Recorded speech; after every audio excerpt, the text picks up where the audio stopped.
Romanos capítulo 8. Portanto, não há nenhuma condenação aguardando aqueles que pertencem a Cristo Jesus. Portanto, o poder do Espírito Santo, doador da vida, e eu recebo este poder por meio de Cristo Jesus. Livrou-me do círculo vicioso do pecado e da morte. Não estamos mais a salvo das garras do pecado só pelo fato de conhecermos os mandamentos de Deus, pois não podemos guardá-los e não os guardamos. Mas Deus pôs em ação um plano diferente a fim de nos salvar. Enviou seu próprio Filho em corpo humano, como o nosso, com a exceção de que o nosso é pecador, e destruiu o controle do pecado sobre nós, dando-se a si mesmo como sacrifício por nossos pecados. Assim, agora podemos obedecer às leis divinas se seguirmos o Espírito Santo e não mais obedecermos à velha natureza pecaminosa que está dentro de nós. Aqueles que se deixam controlar por sua natureza inferior vivem tão somente para agradar a si próprios, mas aqueles que seguem o Espírito Santo constatam que fazem as coisas que agradam a Deus. Seguir o Espírito Santo conduz à vida e à paz, mas seguir a velha natureza leva à morte. Porque a velha natureza pecaminosa dentro de nós está contra Deus. Ela nunca obedeceu às leis divinas e nunca fará. É por essa razão que nunca podem agradar a Deus aqueles que ainda estão sob controle de sua própria natureza pecaminosa, inclinados a seguir seus próprios desejos malignos. Vocês, porém, não são assim. Vocês são controlados pela nova natureza se tiverem o Espírito de Deus morando em vocês.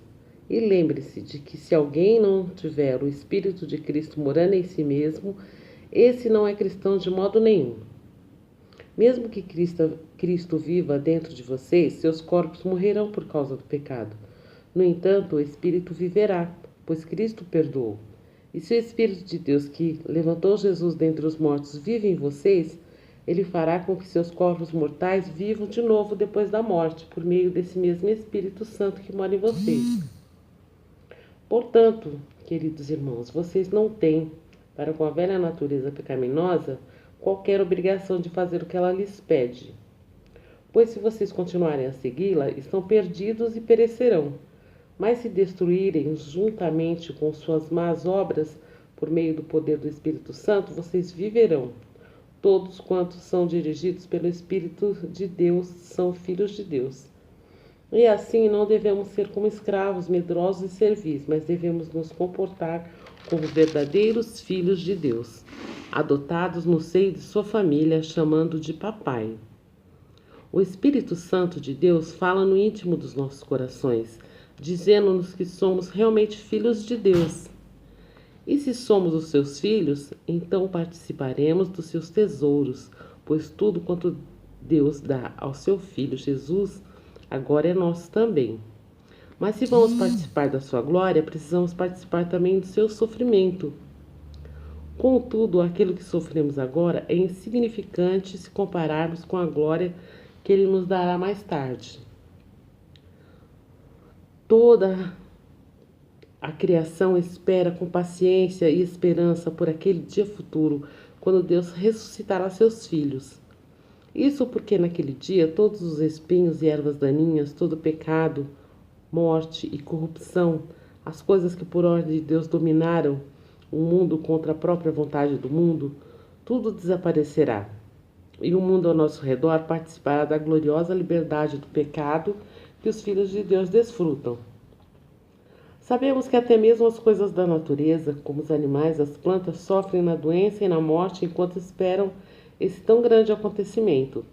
E mesmo nós, os cristãos, embora tenhamos o Espírito Santo em nós, como uma amostra que nos permite conhecer o sabor da glória futura, também gememos para ser libertados da dor e do sofrimento. Nós também esperamos ansiosamente aquele dia quando Deus nos dará plenos direitos como seus filhos, inclusive os novos corpos que ele já prometeu. Corpos que nunca voltarão a enfermar e nunca jamais morrerão. Somos salvos pela confiança, e confiar quer dizer esperar ansiosamente conseguir algo que ainda não temos. Pois um homem que já tem algo não precisa esperar e confiar que o conseguirá. Entretanto, se precisamos continuar a confiar em Deus por algo que ainda não aconteceu, isso nos ensina a esperar com paciência e certeza. E desse mesmo modo, pela nossa fé, o Espírito Santo nos ajuda em nossos problemas diários e em nossas orações. Nem mesmo sabemos por quais devemos orar, nem orar como devemos. O Espírito Santo, porém, ora por nós com tal sentimento que não pode ser expresso em palavras. E o Pai, que conhece todos os corações, evidentemente sabe o que o Espírito está dizendo enquanto ele intercede por nós em harmonia com a própria vontade divina. E sabemos que tudo quanto nos acontece está operando para o nosso próprio bem, se amarmos a Deus e estivermos nos ajustados aos planos dele. Desde o princípio de tudo, Deus decidiu que aqueles que fossem a ele, e no decorrer dos tempos ele sabia quem iria, se tornassem semelhantes ao seu filho, de tal modo que seu filho fosse o primeiro com muitos irmãos. E ao nos escolher, ele nos chamou para ir a ele, e quando fomos, ele declarou-nos sem culpa, encheu-nos com a retidão de Cristo, deu-nos o direito de ficar com ele e nos prometeu sua glória. Que podemos dizer diante dessas coisas tão magníficas quanto essas? Se Deus está do nosso lado, quem é que pode estar contra nós? Visto que ele, em nosso favor, não poupou nem seu próprio filho, mas o entregou por nós. Será que certamente não nos dará tudo mais? Quem se atreve a nos acusar, a nós que Deus escolheu para sermos dele? Será que Deus faria isso? Nunca. Foi ele quem nos perdoou e nos deu o direito de ficar com ele. Quem nos condenará então? Cristo? Não, foi ele que morreu por nós e voltou à vida por nossa causa, e agora está sentado no lugar de maior honra junto a Deus, rogando por nós lá no céu. Quem então pode jamais ocultar de nós o amor de Cristo? Quando estamos em aflição ou em desventura, quando somos perseguidos de morte ou destruídos, será que isso acontece porque ele não nos ama mais? E se tivermos fome, ou ficarmos sem dinheiro, ou passarmos por perigos, ou formos ameaçados de morte, será porque Deus nos desamparou? Não, pois as Escrituras nos dizem que por sua causa precisamos estar prontos a enfrentar a morte a qualquer momento do dia. Somos como ovelhas prontas a ser abatidas no matadouro. Mas apesar de tudo isso, temos uma vitória esmagadora por meio de Cristo, que nos amou a ponto de morrer por nós. Estou convencido de que nada poderá jamais nos separar do seu amor. A morte não pode, nem tampouco a vida. Os anjos não poderão e todas as forças do inferno não poderão afastar de nós o amor de Deus.